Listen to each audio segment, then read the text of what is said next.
Hello friends, আজকে আমি তোমাদের সাথে শেয়ার করব কাঁঠালের আঁটি বা বীজ দিয়ে মুগ ডালে একটি নিরামিষ রেসিপি।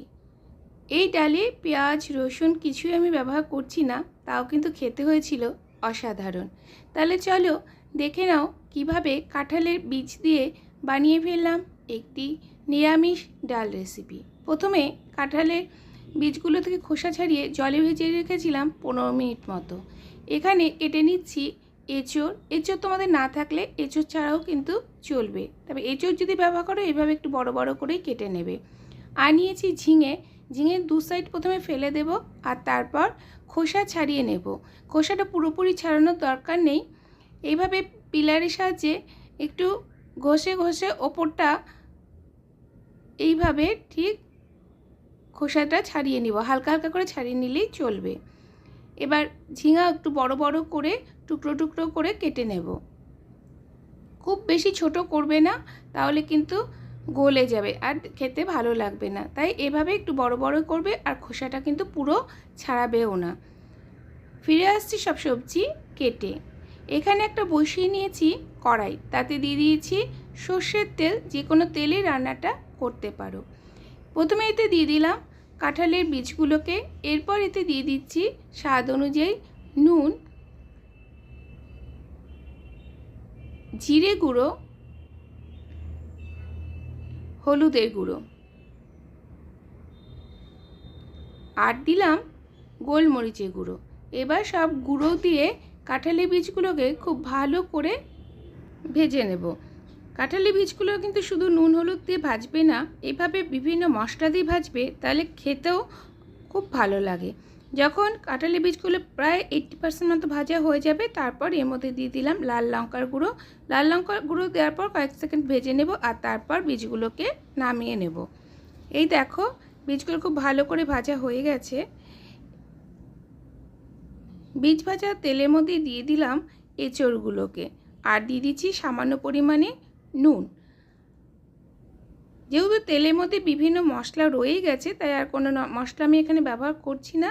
প্রথমে 2 থেকে 3 মিনিট মতো বীজ ভাজা তেলের মধ্যে এভাবে কাঁঠালগুলোকে নাড়াচাড়া করে নেব। তাই তেলের মধ্যে যে মশলাটা আছে পুরোটাই দেখো কাঁঠালে গায়ে লেগে গেছে। এবার এতে দিয়ে দিচ্ছি ঝিঙে। ঝিঙেগুলো কিন্তু আবারও বলছি এভাবে বড় বড় করে কাটবে, না হলে গলে যাবে, একদমই ভালো লাগবে না। এরপরের মধ্যে দিয়ে দিলাম লাল লঙ্কার গুঁড়ো আর হলুদের গুঁড়ো। লাল লঙ্কার গুঁড়ো, হলুদের গুঁড়ো, জিরে গুঁড়ো, ধনে গুঁড়ো দিয়ে খুব ভালো করে এভাবে এঁচোড় আর ঝিঙেগুলোকে প্রায় মিনিট 5 ধরে লো ফ্লেমে সাঁতলে নিলাম।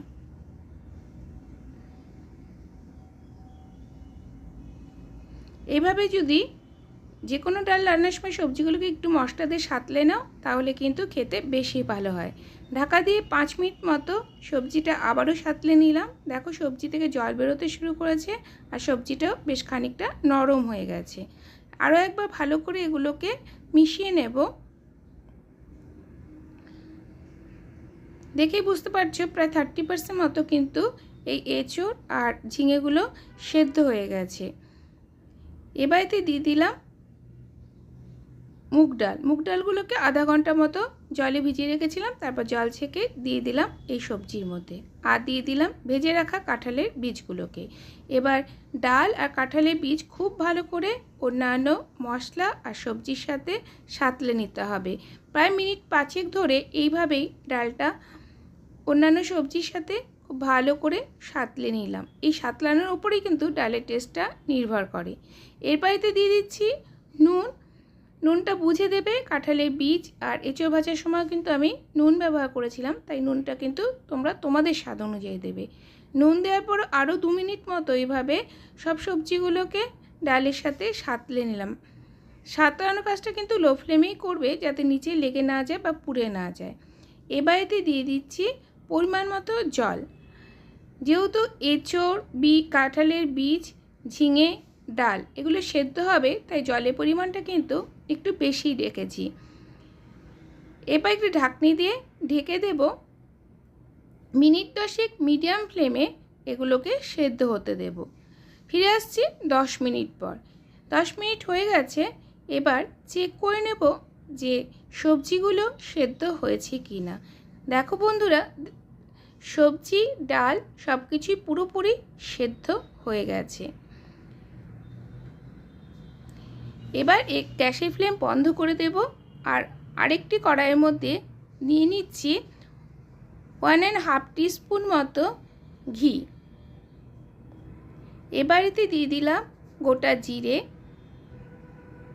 সামান্য পরিমাণ দিলাম হিং, দিয়ে দিলাম কয়েকটা কারি পাতা।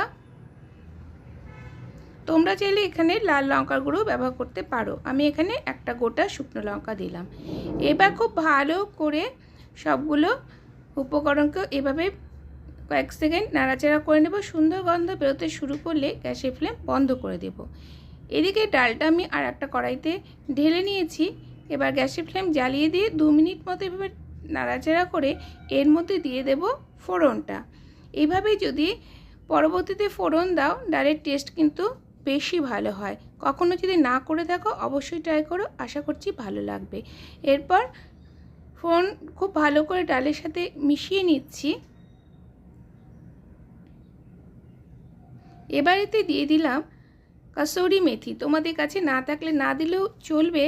আর দিয়ে দিলাম সামান্য পরিমাণে চিনি। কসুরি মেথি আর চিনি খুব ভালো করে এভাবে মিশিয়ে নেব। তোমাদের কাছে ধনেপাতা থাকলে কসুরি মেথির জায়গায় ধনেপাতাও দিতে পারো, তাহলেও কিন্তু খেতে বেশ ভালো লাগে। আরও 2 মিনিট মতো ডাল ফুটিয়ে নেব আর তারপর গ্যাসের ফ্লেম বন্ধ করে দেব। দেখো বন্ধুরা, তৈরি হয়ে গেল ইয়ামি ইয়ামি কাঁঠালের বীজ, এঁচোড় আর ঝিঙে দিয়ে মুগ ডালের একটি নিরামিষ ডাল। তোমরা যদি কখনো না খেয়ে থাকো অবশ্যই ট্রাই করো, আশা করছি ভালো লাগবে। ভালো লাগলে লাইক কমেন্ট শেয়ার করো। যারা চ্যানেলে নতুন, চ্যানেলটি সাবস্ক্রাইব করা না থাকলে চ্যানেলটি সাবস্ক্রাইব করে পাশে থাকার অনুরোধ রইল। ভালো থাকবে সব।